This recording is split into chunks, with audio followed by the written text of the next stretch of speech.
네, 저평가되어 있는 종목들을 찾아드리는 시간이죠. 바로 작전 리포트입니다. 오늘도 MTNW 허투더 바투더서 위원님과 함께하도록 할게요. 위원님 안녕하세요. 안녕하십니까? 네, 이거를 바라시는 것 같아서 제가 해봤습니다. 아, 감사합니다. 네, 오늘도 즐겁게 종목을 살펴보도록 할게요. 네. 제목이 글로벌 스포츠웨어 1위 OEM 기업. 네. 힌트를 좀 볼게요. 코로나 이후 스포츠웨어 성장세를 확연히 보여주고 있고요. 이번에 이제 1, 2분기 OEM 오더가 증가하고 주가는 재고 증가 우려만 반영을 하고 있다. 마지막으로 이제 강달러의 생산지 통화 가치가 하락하면서 마진율이 개선되고 있다. 네. 힌트 주시죠. 사진을 보시면 노스페이스 노페. 네. 의류가 나와 있고요. 네. 그럼 이 의류를 제조하는 OEM 기업이다. 그리고 글로벌 1위 요가복 업체라고 알려져 있는 룰루레몬. 네, 옷도 제작하고 있고요. 그리고 아디다스, 콜롬비아. 네, 이런 옷들을 다 제조하는 글로벌 1위 스포츠웨어 OEM 기업입니다. 이런 옷들은 집에 다 있는데 네. 어떤 종목인지는 잘 모르겠네요. 네, 0 to the 1 to the 무역. 네, 영업무역. 네. 이 종목을 가져오신 이유가 궁금하네요. 겨울이라고 하면 다들 이렇게 노스페이스 이야기들 많이 하실 겁니다. 그래서 영업무역하면 패딩 업체라고 다들 알고 계실 텐데요.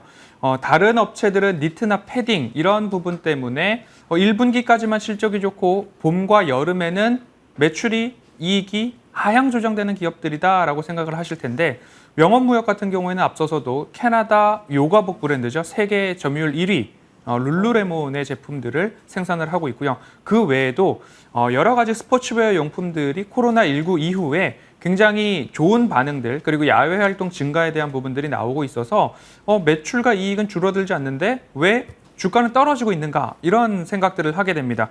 그 원인을 한번 살펴보면 미국에서부터 재고 자산이 증가하고 있다. 의류 재고가 넘쳐나고 있다. 그런 이야기들 때문에 OEM 기업들도 주가 하락을 좀 보이는 모습들이 있었습니다. 그런데 찬찬히 뜯어보니까 사실 이 의혹, 걱정 이런 것들이 주가에 더 많이 반영되어 있지 실제로 발표되는 수치들을 좀 보자면 오히려 전망치가 상향 조정되는 이야기들이 나오고 있어서 작전 리포트에서 한번 선택을 해봤습니다. 2분기 업황에 대해서 말씀을 좀 드려보면요. OEM 기업들이 대부분 2015년도가 사상 최대 이익을 좀 보였던 해입니다. 그런데 올해 사상 최대 이익 실적을 넘어설 전망들이 좀 나오고 있는데요. 2015년도와 2020년도의 영업이익을 비교해보면요. 영원무역이 2,000억 원이 총 되지 않는 구간의 이익에서 지금 5천억 원까지 올해 올라갈 것으로 좀 보여지고 있습니다. 2015년도가 호황, 역대급 호황으로 좀 보여지고 있는데 2022년도에는 오히려 그 호황기를 넘어설 거다. 그런데 한세실업과 비교를 해보면 영원무역의 호황이 조금 더 돋보이지 않을까라는 모습이고요. 그 원인 중에 하나가 국제 원자재 가격에 있어서도 오늘도 말씀을 드릴 텐데요. 그간 음식료 섹터에서 곡물 가격이 상승을 하니까 판매 가격 인상을 합니다.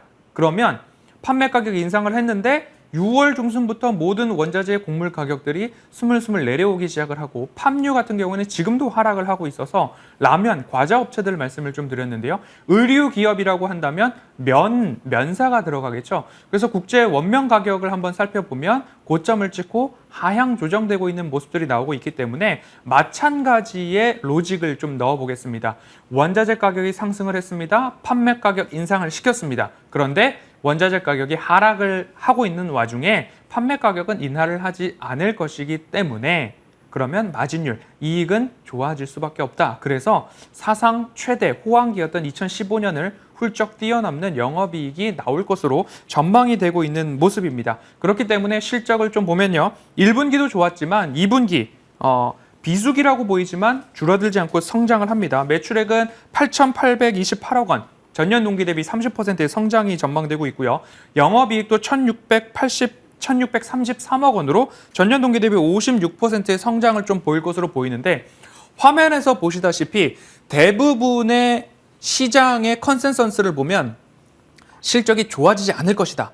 하향 조정하는 기업들이 많이 나옵니다. 네. 오늘 일부에서도 보았지만 상향 조정, 실적 조정 기업들이 있습니다. 영업무역도 마찬가지로 매출액은 11%, 영업이익은 35%, 영업이익률도 3.3%포인트 상승 조정하는 모습들이 나와서 결국엔 22년도 2분기, 3분기, 4분기, 내년 1분기까지 두 자릿수 성장세가 전망이 되고 있는, 오히려 상향 조정되고 있는 기업 중에 하나가 영원무역이다라고 보시면 좋을 것 같고요.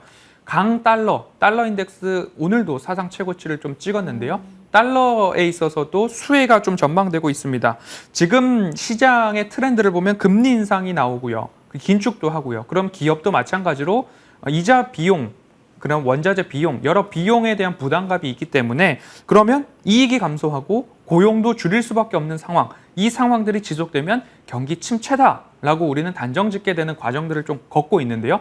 이 안에서 투자자가 해야 할 일은 이익이 그래도 방어되고 있고 이익이 상향 조정되면 더 좋고, 그러면 이익 감소도 없을 것이고 고용에 대한 감소도 없을 것이고 이익 방어가 되는 기업들을 이 와중에 하나하나 찾아야 하는 것이 투자자들이 꼭 해야 하는 일이다라고 말씀드리고 싶고요. 영업무역은 글로벌 스포츠웨어 OEM 1위 제조사이기 때문에 그래도 점유율 방어 측면에서는 탄탄한 면을 갖고 있다. 그래서 이익도 호황기였던 2015년을 넘어설 것으로 보인다라는 말씀 정리하도록 하겠습니다. 그런데 매크로적인 불안감이 있잖아요. 네. 그래서 업황 전반적으로 분위기가 그렇게 좋지는 않습니다. 맞습니다. 그런데 주가 괜찮나요? 주가가 선 반영된 부분들이 다소 있습니다. 미국에서 재고가 많다라고 이야기를 하니까 주가가 하향 조정된 모습들이 있는데요. 그 부분도 차트를 통해서 말씀을 드릴 거고요. 환율 수혜에 대한 이야기를 먼저 좀 짚고 가도록 하겠습니다. 매출의 한 60% 정도가 방글라데시 생산 기지에서 생산이 되고 있는데요. 영원무역의 매출 기지, 국가별 생산 비중을 좀 보도록 하겠습니다. 방글라데시가 65%, 베트남이 18%, 중국이 15%로 방글라데시가 굉장히 높습니다. 여기서 만들어서 유럽과 북미, 아시아에 매출을 올리고 있는 상황인데 왜 방글라데시를 강조해서 말씀을 드리냐면 지금 위구르 신장 지역에서 노동력을 착취해서 면을 뽑아낸다. 그러면 미국에서는 여기서 만들어진 면은 나는 사용하지 않겠다. 수입하지 말아라. 라고 위구르 강제노동방지법이 발효가 됐습니다. 그러면 미국과 중국의 분쟁이 좀 더 있을 거고요. 여기서 나오는 면을 사용했는지 사용하지 않았는지 무역 분쟁 여지 또는 미국에서는 더 확고한 조사를 할 예정인데 영원무역의 생산기지가 베트남에 치중되어 있다 보니까 이 문제에 있어서 살짝 비껴나가는 모습들이 나올 수 있고요. 달러가 강세를 보이고 있는데 그럼 반대로 원화 가치도 약세, 방글라데시의 화폐 가치도 약세. 그러면 달러로 결제를 할 때 인건비 부담이 오히려 줄어드는 효과가 있겠다. 그러면 마찬가지로 마진율도 개선될 수 있다라는 점을 좀 참고해 보시면 좋을 것 같고요. 밸류에이션 끝으로 보도록 하겠습니다. PER 저점 구간이 역사적으로 5배에서는 반등이 꾸준하게 나왔습니다. 사실 7배를 웬만하면 깨지 않았던 구간인데 코로나 팬데믹이나 최근처럼 주가 조정이 나왔을 때는 5배가 역사적 저점이었습니다. 그런데 전일 기준으로 PER을 본다면 5.61배 수준에서 거래가 되고 있고요. 그리고 PBR 밴드를 본다면 역사적 저점 수준이 0.6배, 그리고 보통의 평시 때는 0.9배 수준에서는 반등이 좀 나왔던 모습인데 전일 기준으로 PBR은 0.75배 수준에서 거래가 되고 있습니다. 이익이 훼손되지 않고 앞으로 증가, 상향 조정을 하고 있는 기업인데 PER과 PBR이 저점이다라고 한다면 오히려 이익 방어 기업을 찾을 때에 영업무역 관심을 가져보시면 좋을 것 같고요. 끝으로 가격 절약 바로 말씀을 드리겠습니다. 차트상 저위험 구간 말씀을 드리고 있죠. 코로나 팬데믹 때도 그렇고요. 꾸준하게 조정을 받고 있으니까 현 국면에서는 차근차근 모아가는 전략 참고해 보시면 좋을 것 같습니다. 네, 오늘의 저평가된 종목은 영원무역이었습니다. 참고해 보시길 바라고요. 오늘도 MTNW 허반석 어드바이저와 함께했습니다. 고맙습니다.